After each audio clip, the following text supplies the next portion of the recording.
नमस्कार, चंडीगढ़ से आपका स्वागत है। मैं हूं आरजू। आइए सबसे पहले नजर डालते हैं कुछ अहम खबरों पर।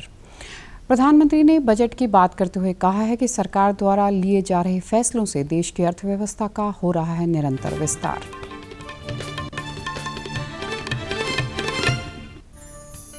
पंजाब विधानसभा चुनाव के लिए दाखिल किए गए हैं कुल 2279 नामांकन। और हरियाणा के मुख्यमंत्री ने मनुष्य, वन, प्राणी, जीव जंतु और पेड़ पौधों के लिए प्रकृति का विशेष ध्यान रखने पर दिया बल। अब समाचार विस्तार से। प्रधानमंत्री नरेंद्र मोदी ने कहा है कि हमारे लिए देश को आत्मनिर्भर और आधुनिक भारत बनाना बहुत महत्वपूर्ण है। उन्होंने कहा कि कल संसद में पेश हुए बजट में इस दिशा में भारत को ले जाने के लिए एक बहुत से महत्वपूर्ण प्रावधान हैं। भारतीय जनता पार्टी द्वारा बजट पर आयोजित कार्यक्रम को संबोधित करते हुए प्रधानमंत्री ने कहा कि पिछले 7 वर्षों के दौरान सरकार द्वारा लिए गए फैसलों के कारण भारत अर्थव्यवस्था का विस्तार हो रहा है।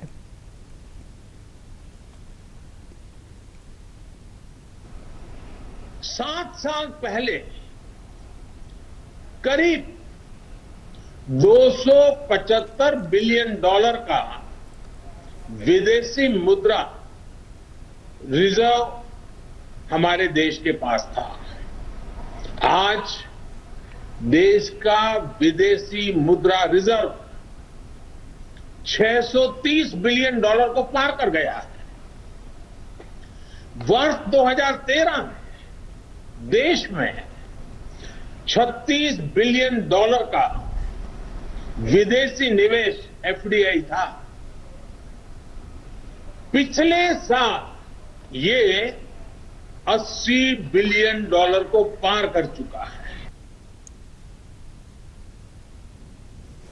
नरेंद्र मोदी ने कहा कि 7 साल पहले भारत का जीडीपी 1,10,000 करोड़ रुपए थी, जो कि आज बढ़कर 2,30,000 करोड़ रुपए हो गई है। उन्होंने कहा कि बजट का मुख्य उद्देश्य गरीब, मध्य वर्ग और युवा वर्ग को मूलभूत सुविधाएं उपलब्ध करवाना है। उन्होंने कहा कि आज विश्व भर के लोग एक सशक्त और मजबूत भारत देखना चाहते हैं। आकांक्षी ब्लॉक प्रोग्राम चलाया जाएगा, यानी उसे और नीचे ले जाया जाएगा, यानी विकास का लाभ आखिरी छोर तक पहुंचाने का एक वैज्ञानिक तरीका है और धन का सदुपयोग करने का, संसाधनों को ऑप्टिमम यूटिलाइजेशन करने का और फोकस एक्टिविटी करने का रास्ता है।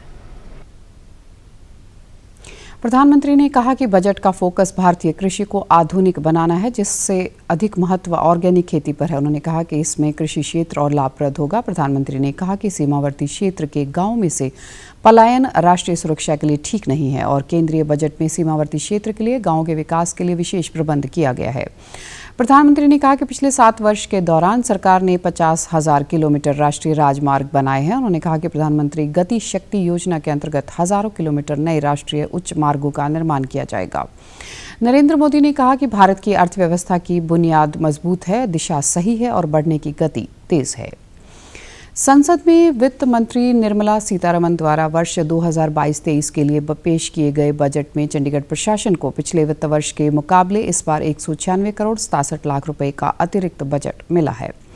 इस वर्ष चंडीगढ़ प्रशासन के लिए बजट में 5,382 करोड़ 79 लाख रुपए का प्रावधान है। इसमें राजस्व में 4,843 करोड़ 46 लाख रुपए हैं, जबकि कैपिटल में 539 करोड़ 33 लाख रुपए मिले हैं। यह गत वर्ष के मुकाबले 3.79% अधिक है। भारतीय जनता पार्टी के पूर्व अध्यक्ष संजय टंडन ने केंद्रीय बजट की सराहना की है। उन्होंने इस बजट को विकासात्मक करार दिया है। इन्वेस्टमेंट ਨੂੰ किस तरह उन्होंने ਵਧਾਉਣ बारे गल की है। ਮੈਨੂੰ लगता है कि चाहे वो सड़कों के बारे है, चाहे पोर्ट्स के बारे है, चाहे बंदरगाह के बारे है, चाहे वो MSP जिहड़ी हैगी है सीधा किसानां दे खाते दे विच ले जाण बारे है, चाहे वो सब्जियां फलों की जानकारी बारे है, उन्होंने कोई भी विषय इंज नहीं छड्डिया। और सब तो वड्डी एक्सपैक्टेशन बजट तो हुंदी है कि भी ये किस तरह इकोनॉमी नूं फ्यूल करेगा, ये किस तरह चार्ज करेगा, उस माध्यम के नाल जड़ियां नौकरियां क्रिएट होणगियां, रोजगार क्रिएट होणगे, ये उस बजट का एक बहुत बड़ा हिस्सा है। चंडीगढ़ में जिन मुख्य क्षेत्रों के लिए बजट को खर्च किया जाएगा उनमें शिक्षा क्षेत्र के लिए 882 करोड़ 74 लाख रुपए और जबकि हाउसिंग और शहरी विकास के लिए 839 करोड़ 59 लाख रुपए हैं। स्वास्थ्य क्षेत्र के लिए 609 करोड़ 9 लाख रुपए खर्च किए जाएंगे। देश में कोविड टीकाकरण 167 करोड़ 21 लाख के आंकड़े को पार कर गया है। स्वास्थ्य मंत्रालय ने बताया कि कल 50,63,000 से अधिक टीके लगाए गए। अब तक 1 करोड़ 29 लाख से अधिक एहतियाती डोज पात्र श्रेणी के लोगों को लगाए जा चुके हैं। दवा कंपनियों फाइजर और बायोएनटेक ने 5 वर्ष से कम उम्र के बच्चों के कोविड टीकाकरण के लिए आपात उपयोग अधिकार मांगा है। फाइजर कंपनी ने एक वक्तव्य में कहा कि ये वैक्सीन डोज 6 महीने से 4 वर्ष तक के बच्चों के लिए ज़रूरी होंगे। इससे उनमें मौजूदा और संभावित कोविड वेरिएंट के खिलाफ प्रतिरोधी क्षमता बढ़ेगी। अनुमति मिल जाने पर फाइजर और बायोएनटेक का टीका 5 वर्ष से कम उम्र के बच्चों के लिए उपलब्ध पहला कोविड वैक्सीन होगा। निर्वाचन आयोग ने पंजाब, गोवा, मणिपुर, उत्तराखंड और उत्तर प्रदेश में चल रहे विधानसभा चुनाव 2022 के लिए आज 15 विशेष पर्यवेक्षकों की नियुक्ति की है। निर्बाध चुनाव संपन्न कराने के लिए निर्वाचन आयोग ने पर्यवेक्षकों के साथ बातचीत की। निर्वाचन आयोग ने कहा कि विशेष पर्यवेक्षक राज्य में काम कर रही चुनावी मशीनरी के कार्यों का निरीक्षण और निगरानी करेंगे।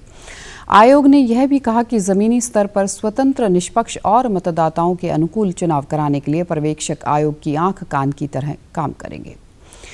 पंजाब के मुख्य निर्वाचन अधिकारी डॉक्टर एस करुणा राजू ने बताया कि एनकॉर सॉफ्टवेयर पर उपलब्ध आंकड़ों के अनुसार आखिरी दिन राज्य में 931 नामांकन दाखिल हुए हैं। नामांकन के पहले 5 दिनों के दौरान 1348 नामांकन दाखिल होने से अब राज्य में दाखिल नामांकनों की कुल संख्या 2279 हो गई है। इस दौरान भारत निर्वाचन आयोग ने तारीख 10 फरवरी 2022 से तारीख 7 मार्च 2022 तक देश भर में एग्जिट पोल पर पाबंदी लगाई है। भारतीय निर्वाचन आयोग द्वारा तारीख 28 जनवरी 2022 को जारी अधिसूचना के अनुसार चुनावी क्षेत्रों में मतदान से 48 घंटे पहले कोई भी इलेक्ट्रॉनिक मीडिया किसी भी एग्जिट पोल के नतीजे या सर्वेक्षण को नहीं दिखा सकेगा।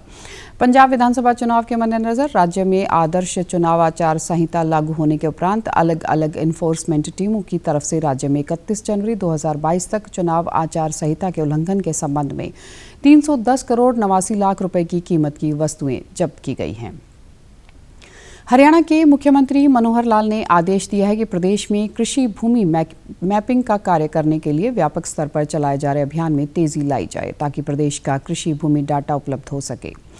मुख्यमंत्री लार्ज स्केल लैंड मैपिंग को लेकर भू राजस्व अधिकारियों की बैठक की अध्यक्षता कर रहे थे। उन्होंने कहा कि प्रदेश के अधिकांश गांवों को ड्रोन बेस्ड मैपिंग का कार्य पूरा किया जा चुका है। स्वामित्व योजना के तहत प्रदेश की कृषि भूमि की मैपिंग का कार्य किया जाएगा और राजस्व रिकॉर्ड को परिवार पहचान पत्र से जोड़ा जाएगा।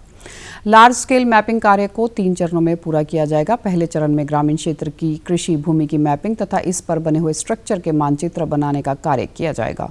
दूसरे चरण में शहरों में इंडस्ट्री क्षेत्रों की मैपिंग की जाएगी। इनसे पैमाइश के कार्य में सहायता मिलेगी। मुख्यमंत्री ने कहा कि कृषि भूमि की मैपिंग का कार्य करने के लिए रोवर्स मशीन से पटवारियों को प्रशिक्षित किया जाएगा। चंडीगढ़ नगर निगम द्वारा अगले वित्तीय वर्ष 2022-23 के लिए 1725 करोड़ रुपए का प्रस्तावित बजट पारित किया गया है। बजट में कैपिटल हेड के लिए 401 करोड़ 42 लाख रुपए और रेवेन्यू हेड में 1323 करोड़ 77 लाख रुपए की व्यवस्था की गई है। नगर निगम की बैठक के दौरान लगभग 300 करोड़ रुपए के घाटे के इस बजट को स्वीकृति के लिए प्रशासन के पास भेजा जाएगा। इस बार नगर निगम द्वारा तैयार किया गया बजट गत वर्ष के बजट के मुकाबले 100 करोड़ रुपए अधिक है। नगर निगम के अनुसार प्रशासन द्वारा केंद्र सरकार को 957 करोड़ रुपए की ग्रांट मांगी जाएगी। इस वर्ष के बजट में जन स्वास्थ्य के लिए 112 करोड़ रुपए और ठोस कूड़ा प्रबंधन के लिए 17 करोड़ रुपए का प्रावधान है। हरियाणा के मुख्यमंत्री मनोहर लाल ने कहा है कि प्रकृति की गोद में केवल मनुष्य ही नहीं, वन्य प्राणी, जीव जंतु, पेड़ पौधों का निवास होता है। इसलिए हम सभी को प्रकृति का विशेष ध्यान रखना चाहिए। आज सुल्तानपुर राष्ट्रीय पार्क में वर्ल्ड वेटलैंड डे के अवसर पर मुख्य अतिथि के तौर पर संबोधित करते हुए उन्होंने कहा कि केवल सुल्तानपुर में 100 से अधिक प्रजाति के 50,000 पक्षी हर साल आते हैं, जबकि भिंडावास में भी लगभग 80 के करीब प्रजाति के 40,000 पक्षी आते हैं। तो सुल्तानपुर में 100 से अधिक प्रजातियां, लगभग 50,000 पक्षी ये हर वर्ष यहाँ पहुँचते हैं। इसी प्रकार का हमारा जो दूसरा वेटलैंड है भिंडावास, वहाँ भी लगभग 80 से अधिक प्रजातियां और वहाँ 100 से अधिक निवासी प्रजातियां भी हैं जो हमारे यहाँ हरियाणा में स्थानीय तौर पर पाई जाती हैं। वहाँ भी लगभग 40,000 पक्षी ये हर वर्ष आते हैं।